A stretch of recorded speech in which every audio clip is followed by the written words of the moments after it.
Hello everyone, class 10th maths chapter 1 है। Chapter 1 हमारा 5 number का पूछा जाता है और चैप्टर नंबर 6 लिया है। इस वीडियो में हमने चैप्टर नंबर 6 भी कराया है। चैप्टर 6 हमारा जो है निर्देशांक ज्यामिति है और वो भी 5 नंबर का पूछा जाता है। ठीक है, तो हमारा चैप्टर नंबर 1 है वास्तविक संख्याएं। उससे पहले हम जान लेते हैं, देखो 1 2 3 4 1 से लेकर जितनी भी हमारी संख्याएं होंगी वो हमारी प्राकृतिक संख्याएं होती हैं। एक ना ही भाज्य संख्या है और ना ही अभाज्य संख्या है। मतलब एक जो है वो ना तो भाज्य संख्या है ना ही अभाज्य संख्या है। और दो दो क्या है, दो अभाज्य संख्या है। दो को हम लोग इवन टाइप का देख के तो सोचते हैं कि जो है ये अभाज्य संख्या है, लेकिन नहीं, ये अभाज्य संख्या नहीं है। दो दो हमारी अभाज्य संख्या है। उसके बाद में अभाज्य संख्या सिर्फ एक से और खुद से कटती है। मतलब जैसे 3 है तो 3 हमारी एक से कटेगी और 3 से कटेगी, तो ये क्या हो जाएगी हमारी अभाज्य संख्या। इसी तरह 2 है, 2 एक से कटेगा और 2 से कटेगा। और इसी तरह 5 है तो 5 भी एक से कटेगा और 5 से कटेगा। तो क्या है, अभाज्य संख्या सिर्फ एक से कटती है और या तो खुद से कटेगी। ठीक, तो अभाज्य संख्या की यही परिभाषा है। अब हम क्वेश्चन करते हैं अपना। दी गई संख्याओं में से अभाज्य संख्या होगी। 0 है अभाज्य संख्या, 1 है अभाज्य संख्या, सी है, 2 है या फिर 360 डिग्री। तो इसमें से बताना है कि अभाज्य संख्या हमारी कौन सी है। तो देखो अभी हमने क्या बताया, अभाज्य संख्या वो होती है या तो वो एक से कटेंगी या तो खुद से कटेंगी। ठीक है, तो देखो एक हमने पहले ही बताया, ना ही भाज्य संख्या है ना ही अभाज्य संख्या है। तो एक के बारे में हमें इन्फॉर्मेशन नहीं है, तो ना ही 0 है, तो 0 तो हमारी अभाज्य संख्या है नहीं। एक हमारी ना भाज्य संख्या ना अभाज्य संख्या। और दो दो क्या है हमारी भाज्य संख्या। दो देखो एक से कटेगी और दो से ही, मतलब स्वयं से कट रही है, खुद से कटेगी। ठीक है, तो ये दो कटेगी, मतलब दो से विभाजित हो जाएगी। ठीक है, तो दो से विभाजित हो जाएगी ना, दो से विभाजित होगी और एक से। ठीक, तो ये ऑप्शन हमारा सी सही होगा, मतलब दो हमारी अभाज्य संख्या होगी। अब हमारा नेक्स्ट क्वेश्चन है, यदि 226 और 156 का लासा मतलब एलसीएम 156 है तो मासा यानी एचसीएफ का मान ज्ञात कीजिए। ठीक है, तो ऐसे क्वेश्चन के लिए सिंपल हमारा एक फॉर्मूला होता है। पहली संख्या गुणे दूसरी संख्या बराबर होता है एलसीएम गुणे एचसीएफ, मतलब लासा गुणे मासा। ठीक है, तो इसको ये भी लिख सकते हैं, लासा गुणे मासा है ये। ठीक, तो देखो पहली संख्या हमें कौन सी दो संख्या दी गई है, तो 26 हमारी पहली संख्या हो गई। दूसरी संख्या कितनी हो गई 156। देखो पहली और दूसरी, मतलब यदि 26 और 156 का लासा, मतलब ये दोनों संख्याएं हैं, का लासा मतलब एलसीएम हमारा कितना है 156। ये दो बार हो गया बराबर 156, और मासा हमें नहीं पता तो हम एचसीएफ लिख लेते हैं। ठीक, तो देखो 156 से 156 कैंसिल हो गया, 26 बराबर में एचसीएफ आया और यही हमारा मासा हो गया। ठीक, तो ये फॉर्मूला हमारा बहुत इंपॉर्टेंट है क्योंकि दो दो नंबर के क्वेश्चन इसमें बहुत पूछे गए हैं। दो संख्याएं दे देंगे और मासा या तो लासा पूछ लेंगे। ठीक है, तो मासा हमारा कितना आया 26, ये हो गया हमारा आंसर। ठीक है, तो ये क्वेश्चन देखो 2022 और 23 में पूछा गया है। सारे मैं प्रीवियस ईयर करा रही हूँ। ठीक है, साथ में संख्या 144 के अभाज्य गुणनखंड में अभाज्य गुणनखंडों की घातों का योग है। तो अभाज्य गुणनखंड पूछेंगे तो हम पहले इसका फैक्टर अभाज्य गुणनखंड निकालेंगे। ठीक है, तो 2 से जाएगा, 2 सत्ते, उसके बाद में फिर ये 2 टाइम्स, फिर ये जाएगा 2 बार से, ये हो जाएगा 2 3 हो जाएगा और ये 6, फिर 2 से जाएगा ये 1 ये 8, फिर 2 से जाएगा 9, अब ये 3 से जाएगा। तो इसके गुणनखंड कितने आ गए 2 into 2 into 2 into 2 into 3 into 3, 1 2 3 4, 2 जो है 4 टाइम्स में आया है और 3 2 टाइम्स में आया है। तो इसको हम ऐसे लिख सकते हैं 2 इंटू 4 3 इंटू 2 की पावर में 4 इंटू 3 की पावर में 2। तो देखो 2 भी हमारी अभाज्य संख्या है और 3 भी हमारी अभाज्य संख्या है। हमसे पूछा क्या गया है, गुणनखंड अभाज्य गुणनखंडों की घातों का योग क्या है। तो घात अभाज्य गुणनखंड कौन से होंगे, 2 2 भी अभाज्य और 3 भी अभाज्य संख्या है, इनकी घातों का योग। तो इनकी घात कितनी है 4 और 3 की घात कितनी है 2, ये हो गया 6। तो कितना हो जाएगा अभाज्य गुणनखंड में अभाज्य गुणनखंडों की घातों का योग कितना है, अभाज्य गुणनखंडों की घातों, ये क्या होती है, घाती तो होती है हमारी, तो घातों का योग कितना है 6, ये हो गया हमारा आंसर। ये घातों का योग बराबर। नेक्स्ट क्वेश्चन है हमारा, देखो ये कॉन्सेप्ट बेस है, ठीक है? किन्हीं दो धनात्मक पूर्णांकों ए और बी के लिए इसमें हमें सीधे सीधे फॉर्मूला पूछ लिया गया, ठीक है? तो अभी हमने क्या पढ़ा था, पहली संख्या गुणे दूसरी संख्या बराबर होता है एलसीएम गुणे एचसीएफ होता है। अगर हमें दो धनात्मक पूर्णांक दिए गए हैं ए और बी दे दिए गए हैं, तो हमें पहली संख्या मान लो, दूसरी संख्या पता है, तो इसका एलसीएम क्या होता है और एचसीएफ क्या होता है, वो हम फॉर्मूले से निकाल लेते थे। तो फॉर्मूला हमारा क्या था, ए मतलब एक ही संख्या दी गई है तो ये गलत हो जाएगा। पहली संख्या गुणे दूसरी संख्या बराबर लासा, ये भी गलत। पहली संख्या मान लिया, दूसरी संख्या एक ही कोई संख्या दी गई है तो ये भी गलत हो जाएगा। पहली संख्या मतलब पहली संख्या भी दे दी गई है, दूसरी संख्या दे दी गई है, मासा दिया गया है और लासा दिया गया है, मतलब ये हमारा सही। तो हमारा पूरा फॉर्मूला पूछ लिया गया, देखो पहली संख्या गुणे दूसरी संख्या बराबर लासा या मासा गुणे लासा, ठीक। तो ये देखो पूरा फॉर्मूला ही पूछ लिया गया है और ये 2023 में पूछा गया है। अब हमारा थ्योरी बेस्ड कुछ क्वेश्चन पूछे गए हैं जो कि इंपॉर्टेंट लगे मुझे, तो मैं बता दे रही हूँ।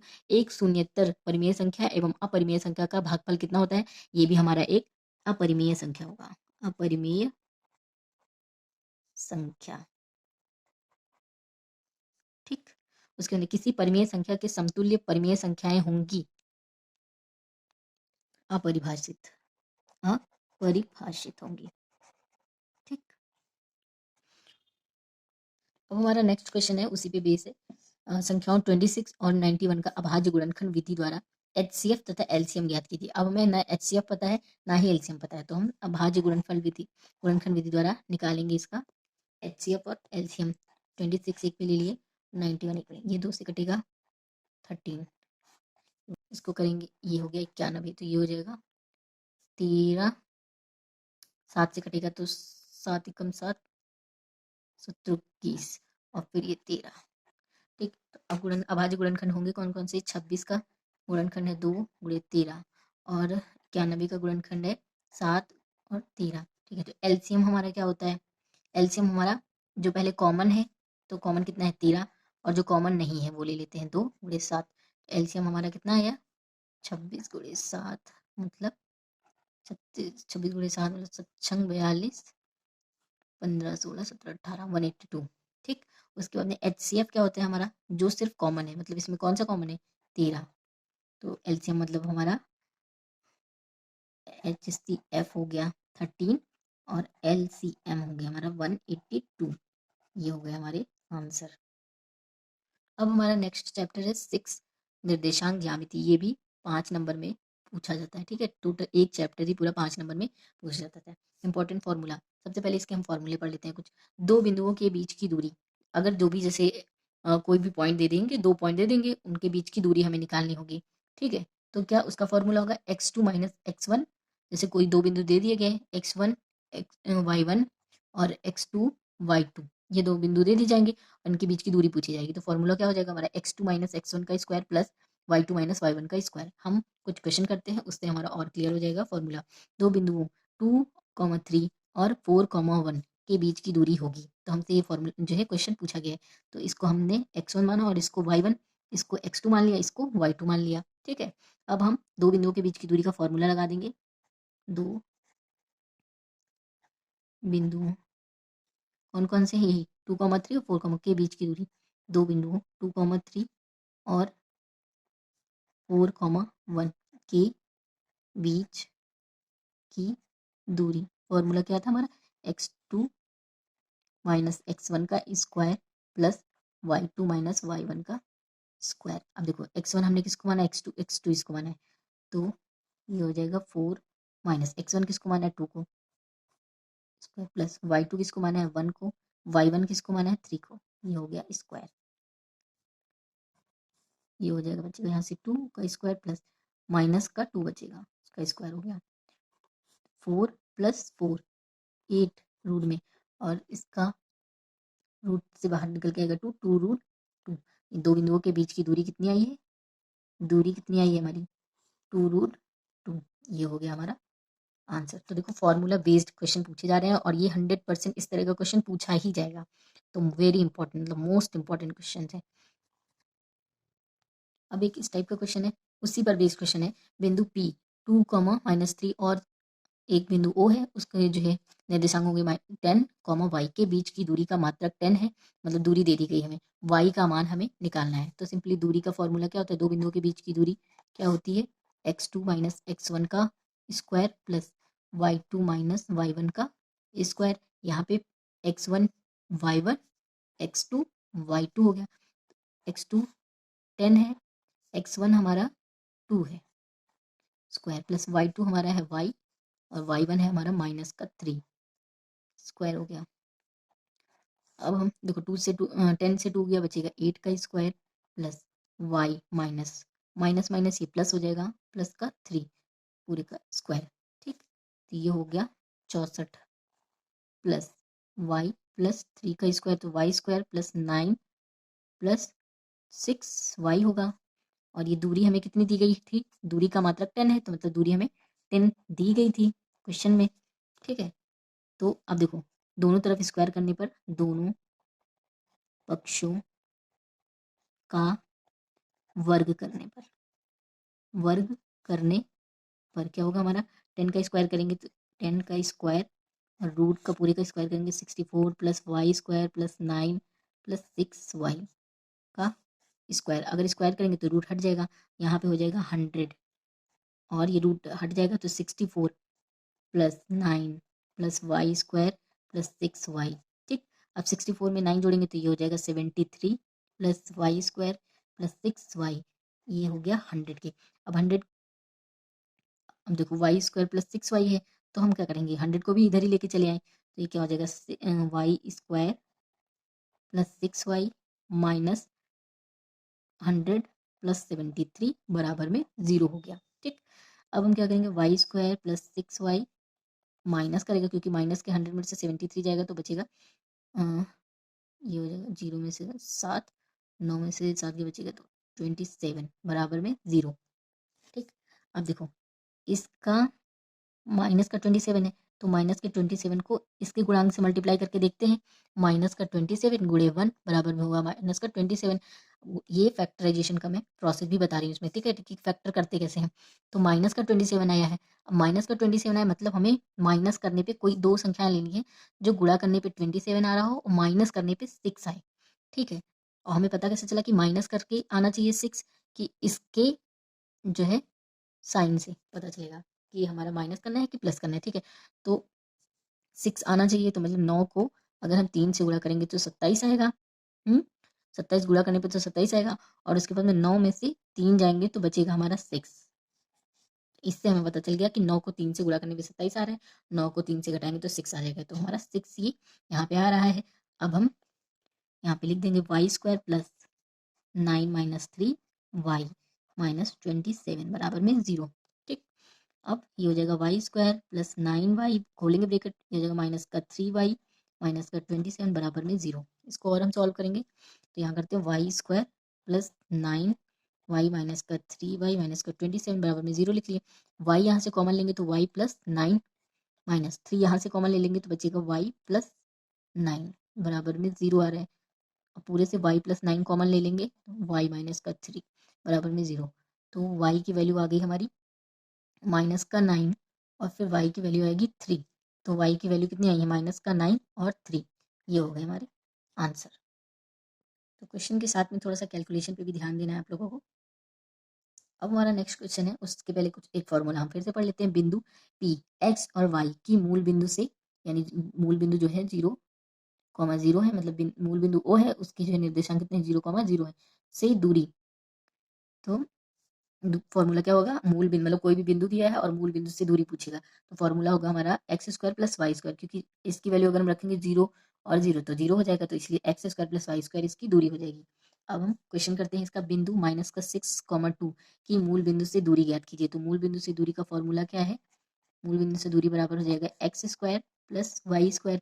अब हम जो है इसको एक्स मानेंगे और इसको वाई मानेंगे, तो एक्स कितना है यहाँ पे माइनस का 6 का स्क्वायर प्लस वाई कितना है 8 का स्क्वायर, तो ये हो जाएगा 36, ये हो जाएगा 64, इन दोनों को ऐड करेंगे तो ये हो जाएगा 6 4 10, 6 3 9 1 10, तो ये आ जाएगा 10। तो बिंदु -6, 8 की मूल बिंदु से दूरी 10 है।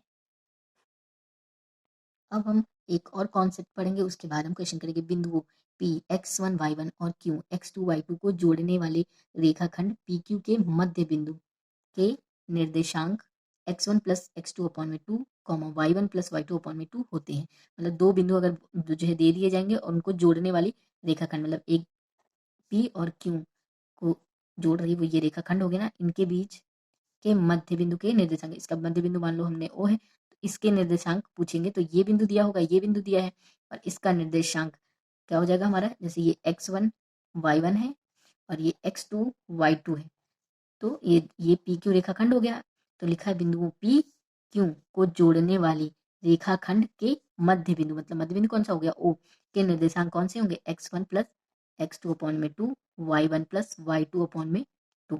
ये हमें बताया गया। अब हम क्वेश्चन करते हैं, थोड़ा और हमें समझ में आ जाएगा। ठीक है, देखो जैसे बिंदुओं -2,6 और -2,10 को मिलाने वाले रेखाखंड के मध्य बिंदु के निर्देशांक होंगे। तो हमसे ये पूछा गया है, कोई बिंदु हमने मान लिया P और ये क्यों हो गए, इसके निर्देशांक हो गए -2 और 6 है, इसके निर्देशांक हो गए -2 और -10 है, ये हो गया हमारा x1 y1, ये हो गया x2 और ये y2। इनको मिलाने वाले रेखाखंड के मध्य बिंदु, ये हमने कोई मध्य बिंदु C मान लिया या फिर O मान लिया, रेखाखंड के मध्य बिंदु के निर्देशांक होंगे, तो इसके निर्देशांक कौन से होंगे, अभी हमने बताया x1 प्लस x2 अपॉन में 2 और y1 प्लस y2 अपॉन में 2 होते हैं। इन्हीं को हमें निकालना है। तो हमें ये पता हो गया कि ये x1 ये y1 मान लेंगे, इसको x2 और ये y2 मानेंगे निर्देशांक। तो x1 प्लस x2 अपॉन में 2 y1 प्लस y2 अपॉन में 2 निर्देशांक होते हैं इसके। तो लिख भी लेंगे कि बिंदुओं, अब हमें लिखने की जरूरत नहीं, मैंने इतना समझाई दिया कि बिंदुओं P और Q को जोड़ने वाले रेखाखंड P Q के मध्य बिंदु के निर्देशांक ये होते हैं। तो वही हमें लैंग्वेज लिखनी है कि बिंदुओं -2, 6 और 2, लिख ही देती हूँ, बिंदुओं -2, 6 और -2, 10 को मिलाने वाले रेखाखंड के मध्य बिंदु के निर्देशांक के मध्य बिंदु के निर्देशांक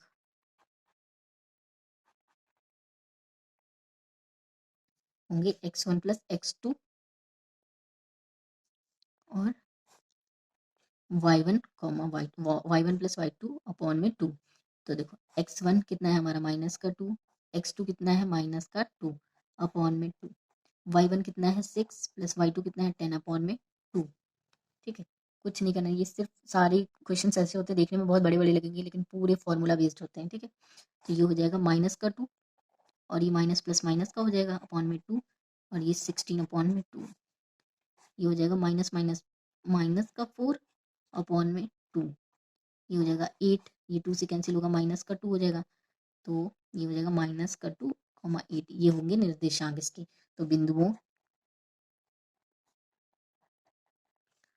-2, 6 और 2, -2, 10 को मिलाने वाले रेखाखंड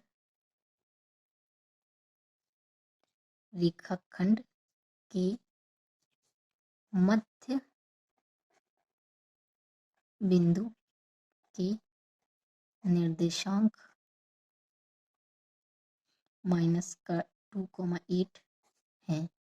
ठीक है, इसको अब हमारा नेक्स्ट क्वेश्चन है, क्या बिंदु A, 3, 2, B -2, -3 और C 2, -2, 3 एक त्रिभुज बनाते हैं, यदि हाँ तो इस प्रकार बने त्रिभुज का प्रकार ज्ञात कीजिए। ठीक है, तो ऐसे क्वेश्चन को करने के लिए सबसे पहले हमें बिंदु कौन कौन से दिए गए हैं, 3, 2, बी कौन सा दिया गया -2, -3, सी कौन सा दिया गया 2, 3। एक त्रिभुज बनाते हैं, क्या ये त्रिभुज बनाते हैं हमसे पहले पूछा गया, तो हम सबसे पहले ए बी निकालेंगे।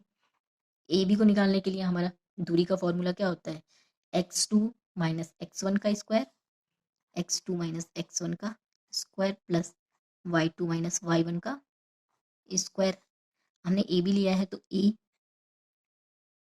के बिंदु कौन कौन से 3, 2 और बी के हैं -2, -3 है, तो इसको हमने x1 y1 माना, इसको हमने x2 माना, इसको हमने y2 माना। ए बी हमें निकालना है, तो ए बी की वैल्यू क्या हो जाएगी हमारी, x2 है -2, x1 है 3 का स्क्वायर प्लस y2 है हमारा -3, y1 है हमारा 2 का स्क्वायर, तो ये हो जाएगा माइनस माइनस का 5, ये भी हो जाएगा माइनस का 5, तो ये हो जाएगा 25 + 25, ये हो गया 50 रूट में, तो ए बी की वैल्यू आई हमारी 50। ठीक, अब हम निकालेंगे बी सी। तो बी सी के बिंदु कौन कौन से हैं, बी हमारा कितना है -2, -3, सी कितना है 2, 3। अब हमें बी सी की वैल्यू निकालनी है, मतलब बी सी की दूरी निकालनी है, बी सी के बीच की दूरी, तो कितना हो जाएगा, ये हमने x1 y1, x2 मानेंगे, इसको y2 मानेंगे, तो x2 माइनस का x1 लिया जाता है, तो x2 कितना है 2 माइनस माइनस का x1 अपॉन पूरे का स्क्वायर हो जाएगा, प्लस अपॉन में नहीं रहेगा यहाँ कुछ, प्लस y2 कितना है 3, y1 कितना है हमारा -3, इसका हो गया स्क्वायर, तो ये हो जाएगा 2 माइनस का ये प्लस का हो जाएगा, प्लस का 2 स्क्वायर प्लस 3, ये भी प्लस का हो जाएगा 3 का स्क्वायर, 4 का स्क्वायर प्लस 6 का स्क्वायर, ये हो जाएगा 16 + 36, और ये हो जाएगा 6 6 12, 4 1 5 रूट का 52, तो बी सी की वैल्यू आई रूट 52। ठीक है, इसको हम ये भी तो लिख सकते हैं, ए बी का स्क्वायर बराबर में हो जाएगा 50, बी सी का स्क्वायर हो जाएगा हमारा 52। देखो स्क्वायर जाता है, स्क्वायर हटेगा तो रूट आता है, तो रूट अगर हटाना है तो हम स्क्वायर एक साइड लगा देते हैं। ठीक है, तो ये बी सी स्क्वायर की वैल्यू कितनी है 52। अब इसी तरह हम सी ए की वैल्यू निकालेंगे, सी ए, तो सी के बिंदु कौन कौन से हैं 2, 3, ए के बिंदु कौन कौन से हैं 3, 2। अब हम इसको x1 मानेंगे, ये y1, ये x2, ये y2, और सी ए हमें निकालना है, तो x2 कितना है हमारा 3 माइनस x1 कितना है 2 स्क्वायर प्लस y2 कितना है हमारा 2, 3 का स्क्वायर, ये हो जाएगा 1 का स्क्वायर प्लस -1 का स्क्वायर, तो ये हो गया हमारा √2 आएगा। सी ए की वैल्यू आई है √2। ठीक है, अब हम क्या करेंगे, त्रिभुज, एक त्रिभुज बनाते हैं, यदि हाँ तो लिखा है ये त्रिभुज, एक त्रिभुज बनाते हैं, यदि हाँ तो इस प्रकार के बने त्रिभुज का प्रकार हमें निकालना है। जब हमें प्रकार की बात पूछी गई हो तो A B plus B C बराबर में नहीं है किसके, सी ए की। देखो ए बी की वैल्यू कितनी आई है, अगर हम ए बी की वैल्यू देखे हैं तो आई निकल के √50 आई है, बी सी की वैल्यू निकल के आई थी हमारी √52 निकल के आई थी। ठीक है, इसको हम जोड़ेंगे तो सी ए की वैल्यू कितने निकल के आई है √2। अगर हम इसको जोड़ेंगे भी तो ये सी ए के बराबर नहीं आ रहा है, इसलिए does not, A B plus B C does not equal to C A. फिर इसी तरह बी सी, क्योंकि किसी को भी जोड़ने पे बराबर किसी के नहीं आएगा, बी सी प्लस सी ए, ये भी डज नॉट इक्वल टू कितने हो जाएगा, ए बी के बराबर नहीं होगा। इसी तरह त्रिभुज की ये प्रॉपर्टीज होती हैं कि ए बी मतलब जो दो भुजाओं का योग तीसरी भुजा के बराबर नहीं होता है। ठीक है, तो वही हमें इसमें प्रॉपर्टीज दिखा रहे हैं। अब होगा कि A C A plus A B does not equal to B C. ठीक है, तो ये प्रॉपर्टीज हमें क्या बता रही है, बिंदु ए बी और सी एक त्रिभुज बनाते हैं, एक त्रिभुज बनाते हैं, अतः A B does not equal to B C does not equal to C A. ठीक, अब जो है इससे हमें क्या पता चलता है, ए बी बी सी के बराबर नहीं है, बी सी सी ए के बराबर नहीं है, तो ए बी बी सी के बराबर नहीं है, बी सी सी ए के बराबर नहीं है, तो क्या हो, मतलब ए है, ये बी है और ये सी है, तो ये जो ए बी है ये बी सी के बराबर नहीं है, और जो बी सी है वो सी ए के बराबर नहीं है, तो मतलब क्या हो जाएंगे, ये एक विषमबाहु त्रिभुज बनेगा। मतलब ए बी ना बराबर बी सी के है, ना सी ए बराबर है ए बी के, मतलब कोई तीनों भुजाएं हैं वो आपस में बराबर नहीं है, तो क्या हो जाएगा, अतः यह त्रिभुज त्रिभुज ए बी सी एक विषमबाहु त्रिभुज है, विषमबाहु त्रिभुज है। अब हमारा नेक्स्ट क्वेश्चन है, बिंदु ए के निर्देशांक ज्ञात कीजिए जहां ए बी के ए बी एक वृत्त का व्यास है, मतलब एक किसी वृत्त की बात हो रही है। वृत्त का व्यास कितना है, ए है, ये बी है, ये इसका व्यास हो गया, ठीक है। जिसका केंद्र बोला गया सी, सी के केंद्र के निर्देशांक दिए गए हैं माइनस का टू कॉमा माइनस का थ्री दिया गया। बी के निर्देशांक दिए गए हैं 1,4 और हमसे ए के निर्देशांक यानी बिंदु ए के निर्देशांक पूछे गए हैं। तो बिंदु ए के निर्देशांक ज्ञात कीजिए जहां ए बी एक वृत्त का व्यास है जिसका केंद्र 2,-3 है तथा बी के निर्देशांक 1,4 है। तो अब हमें देखो, एक ए से लेके बी तक, ए और बी ये कोई एक रेखाखंड हो गया ना। यहाँ पे अभी हमने बताया था, देखो ए बी कोई एक रेखाखंड है, उसके मध्य बिंदु के निर्देशांक का फॉर्मूला क्या था, x1 प्लस x2 अपॉन में 2 और y1 प्लस y2 अपॉन में 2। ये इसके ए बी कोई रेखाखंड होगा, उसके मध्य बिंदु के निर्देशांक होते थे, ठीक है। और देखो ये x1 प्लस x2 अपॉन में 2 ये मध्य बिंदु के निर्देशांक हो गए, इसको हम यहाँ पे सी मान ले रहे हैं क्योंकि जो दिया हुआ है हमें वृत्त से कोई लेना देना नहीं है। सिर्फ इन्होंने यहाँ कंफ्यूज करने के लिए हमें वृत्त बोल दिया गया, लेकिन हमें वृत्त से कोई मतलब ही नहीं है, ठीक है। हमें सिर्फ देखो ए बी एक व्यास दिया गया है, तो ये हम सबसे पहले इसको देखें तो ये एक रेखाखंड नहीं लग रहा है, ए बी एक रेखाखंड है, उसका मध्य बिंदु सी है, मतलब इसके में जो केंद्र बोला गया है वो हमारा मध्य बिंदु हो गया सी, केंद्र है। मध्य बिंदु के निर्देशांक x1 प्लस x2 अपॉन में 2 y1 प्लस y2 अपॉन में 2 होते हैं, लेकिन हमें इसमें दिया क्या है 2 और माइनस का 3 इसके निर्देशांक दिए गए हैं। तो मतलब x1 प्लस x2 अपॉन में 2 बराबर में कितने के हो जाएगा, x1 प्लस x2 अपॉन में 2 बराबर ये हो जाएगा 2 के। इसके निर्देशांक दिए गए ना 2,3 माइनस का 3 दिए गए हैं, तो y1 प्लस y2 अपॉन में 2 ये किसके बराबर हो जाएगा, माइनस के 3 के। समझ में आया। देखो हमें ए बी रेखाखंड, मतलब कोई भी रेखाखंड के दो बिंदु कर दिए जाते थे, तो दो बिंदुओं के मतलब एक रेखाखंड के मध्य बिंदु का निर्देशांक क्या होता था, x1 प्लस x2 अपॉन में 2 y1 प्लस y2 अपॉन में 2 होता था। अब हमें देखो ये ए बी कोई रेखाखंड ही तो है, उसके और इसके हमें ए बी के हमें नहीं पता है, तो इसको हम मान लेंगे h k मान लेते हैं। तो एक बिंदु ये हो गए, दूसरे बिंदु हमारे ये हो गए, इसको हमने x1 और इसको हमने y1 माना, इसको हमने x2 माना, इसको हमने y2 माना। और तो देखो x1 प्लस x2 का x1 प्लस x2 अपॉन में 2 बराबर कितने के हो गया 2 के, इस तरह। और y1 प्लस y2 अपॉन में 2 ये किसके बराबर हो जाएगा, माइनस के 3 के निर्देशांक। तो इसका जो निर्देशांक होते थे वो x1 प्लस x2 अपॉन में 2 होता था, y1 प्लस y2 अपॉन में 2 होता था। तो उसी के बराबर में रख देंगे हम वैल्यू यहाँ पे, ठीक है। तो इस तरह से निकालेंगे। तो x1 अब हमारा यहाँ पे क्या है h प्लस x2 क्या है हमारा 1 अपॉन में 2 बराबर में 2, तो h प्लस 1 बराबर में 4 हो जाएगा। h की वैल्यू आ जाएगी हमारे यहाँ से 3। इसी तरह y1 प्लस y2 अपॉन में 2 बराबर में माइनस का 3 दिया हुआ है, ठीक है। मतलब ये है x1 प्लस x2 अपॉन में 2 बराबर में हो गया 2 के, और यहाँ पे y1 प्लस y2 अपॉन में 2 बराबर हो गया माइनस का 3 के, ठीक है। तो ये इसके बराबर में हो जाएगा माइनस का 3, वही हम कर रहे हैं। तो y1 कितना है हमारा k है, प्लस y2 कितना है हमारा 4 है, अपॉन में 2 बराबर में माइनस का 3। तो k प्लस 4 बराबर में हो जाएगा माइनस का 3 अपॉन में 2, क्योंकि ये 2 इधर जाएगा तो मल्टीप्लाई हो गया। k प्लस 4 बराबर में माइनस का 6, तो k की वैल्यू आ जाएगी माइनस का 6 माइनस का 4, यानी k की वैल्यू आएगी यहाँ से माइनस का 10, ठीक। तो हमसे यही पूछा गया है जिसका केंद्र 2 माइनस का 3 है, तो b के निर्देशांक, तो b के निर्देशांक हमने कौन से माने थे, b के निर्देशांक 1,4 है। बिंदु ए के निर्देशांक ज्ञात करना था, तो बिंदु ए के निर्देशांक हमने h k माने थे, तो बिंदु ए के निर्देशांक h की वैल्यू कितनी आई है 3 आई है, k की वैल्यू आई है माइनस का 2। तो बिंदु ए के निर्देशांक 3 माइनस का 10 है। इस तरह के क्वेश्चन इंपॉर्टेंट है, 2019, 22, 23 में लगातार में पूछा गया है, तो ये मोस्ट इंपॉर्टेंट क्वेश्चन है, मोस्ट इंपॉर्टेंट।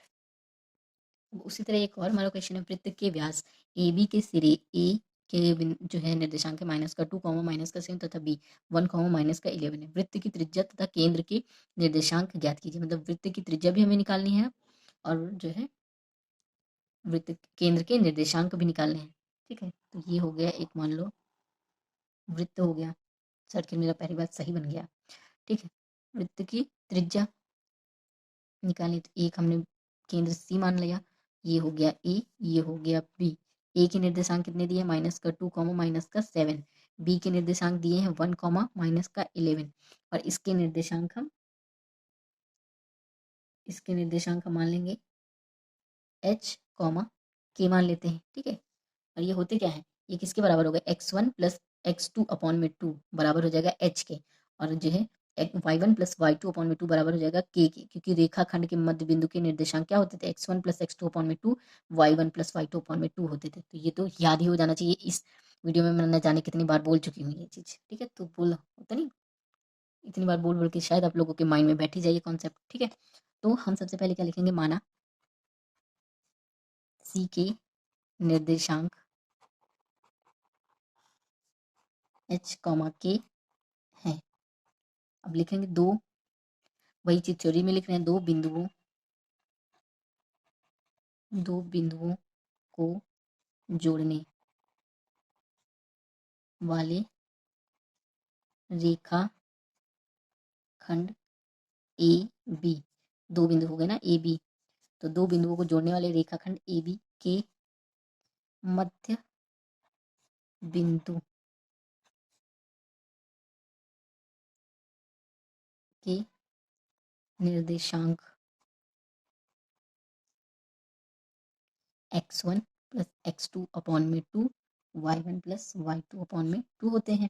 ठीक है, x1 प्लस x2 अपॉन में 2 ये बराबर किसके हो जाएगा, h के। ठीक है, और y1 प्लस y2 अपॉन में 2 ये हो जाएगा बराबर k के। अब देखो दो बिंदु कौन कौन से हैं, माइनस का 2 कॉमा माइनस का 7, दूसरा कौन सा है 1 कॉमा माइनस का 11। अब ये हो गया x1 y1, ये x2 ये y2। तो x1 की वैल्यू क्या है, माइनस का 2, x1 और x2 की वैल्यू क्या है, प्लस का 1 अपॉन में 2 बराबर में h, ये हो जाएगा माइनस का 1/2, h की वैल्यू आई। फिर y1 कितना है, माइनस का 7 प्लस y2 की वैल्यू कितनी है, माइनस का 11 अपॉन में 2 बराबर में हो जाएगा ये k के। ये माइनस का 7, ये माइनस का 11 अपॉन में 2 बराबर में k। तो k की वैल्यू यहाँ से आएगी, ये हो जाएगा माइनस का 18 अपॉन में 2 बराबर में k, 2 से कैंसिल हो गया 9 टाइम्स में, तो k की वैल्यू आ जाएगी यहाँ से माइनस का 9। तो h की वैल्यू आई है माइनस का 1/2, k की वैल्यू आई है माइनस का 9। तो ये निर्देशांक निकल आए। देखो वृत्त की त्रिज्या तथा केंद्र के निर्देशांक, तो केंद्र के निर्देशांक हमने निकाल लिए, केंद्र के निर्देशांक हैं कौन कौन से आए हमारे, -1, 2 और माइनस का 9 है। ठीक है, केंद्र के निर्देशांक हैं। अब हमें क्या निकालनी है, वृत्त की त्रिज्या निकालनी है। तो वृत्त की त्रिज्या कौन सी होगी, चाहे AC निकाल लें हम, चाहे BC निकाल लें, तो हम AC निकाल लेते हैं। AC और दूरी का फॉर्मूला क्या था, x2 माइनस x1 का square plus y2 minus y1 का स्क्वायर। अब AC के बीच की दूरी, तो मतलब इसके और इसके बीच की दूरी हमें निकालनी है AC की। तो A के निर्देशांक कौन कौन से, माइनस का 2 माइनस का 7 है। C के निर्देशांक कौन कौन से हैं, माइनस का 1/2 और माइनस का 9 है। ये हो जाएगा x1 y1, ये हो जाएगा x2, ये हो जाएगा y2। इसको हम नेक्स्ट पेज में करते हैं। तो वृत्त की त्रिज्या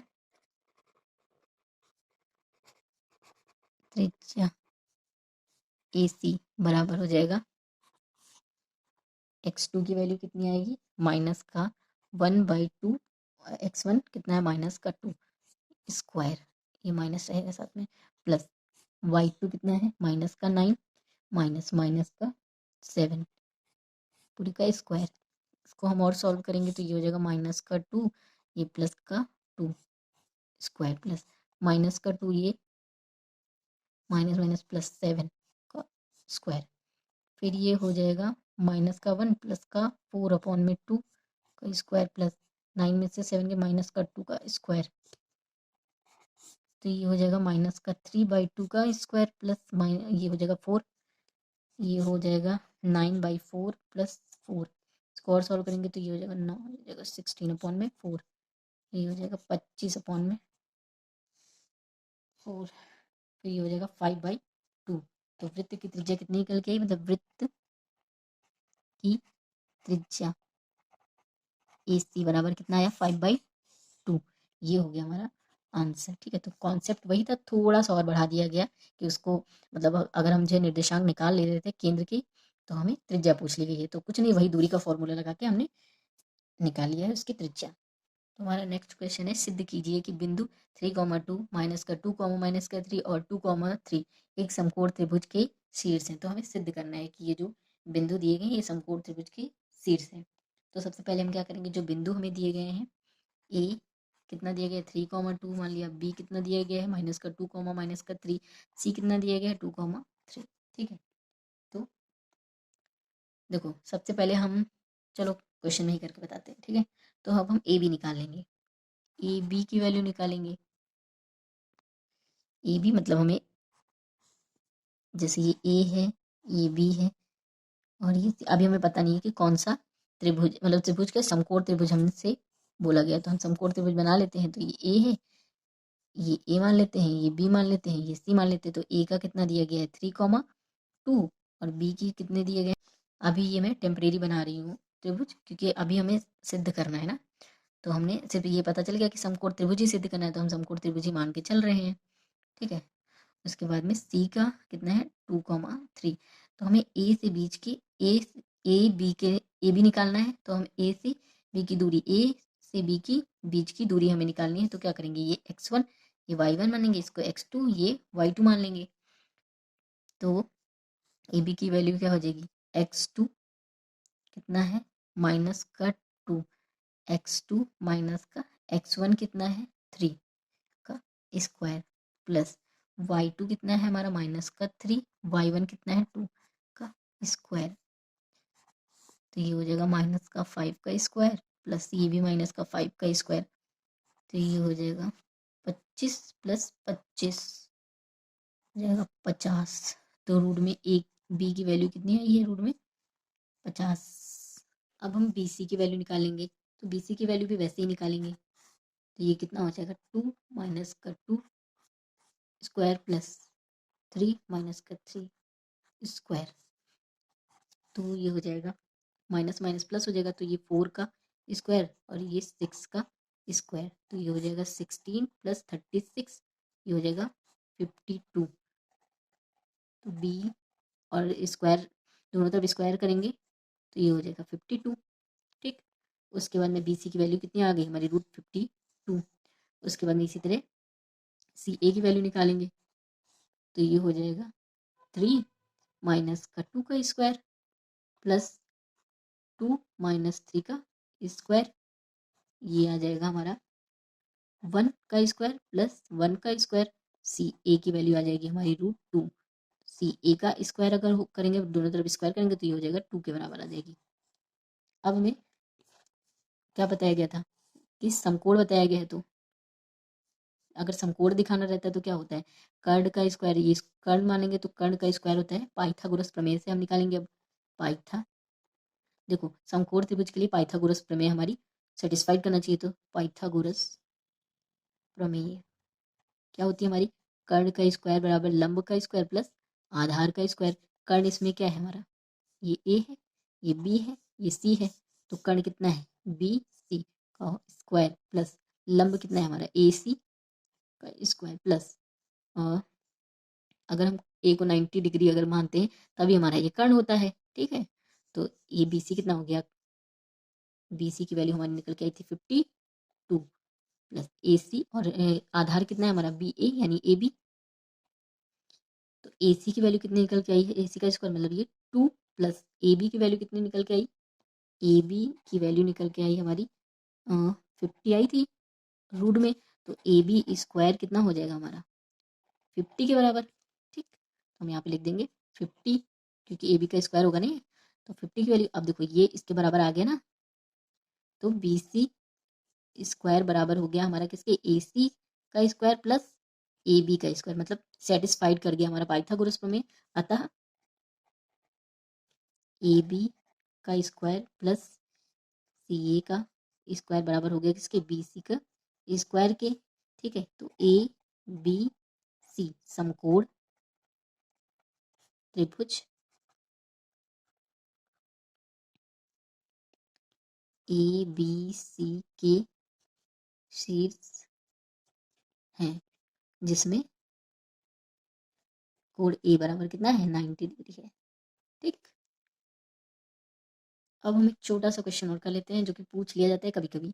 ठीक है, रेखा प्रवणता हमारी क्या होती है, जब भी प्रवणता की बात होगी तो m बराबर हो जाएगा y2 minus y one upon x2 minus का x1। ठीक है, तो रेखा 2,4 4,2 से जाती है, मतलब कोई रेखा है जो मतलब रेखा मतलब रेखा, ये रेखा, ठीक है, 2,4 और 4,2 से जाती है, तो प्रवणता ज्ञात कीजिए। तो प्रवणता का फॉर्मूला क्या होता है, m बराबर y2 minus y one upon में x2 माइनस का x1 होता है।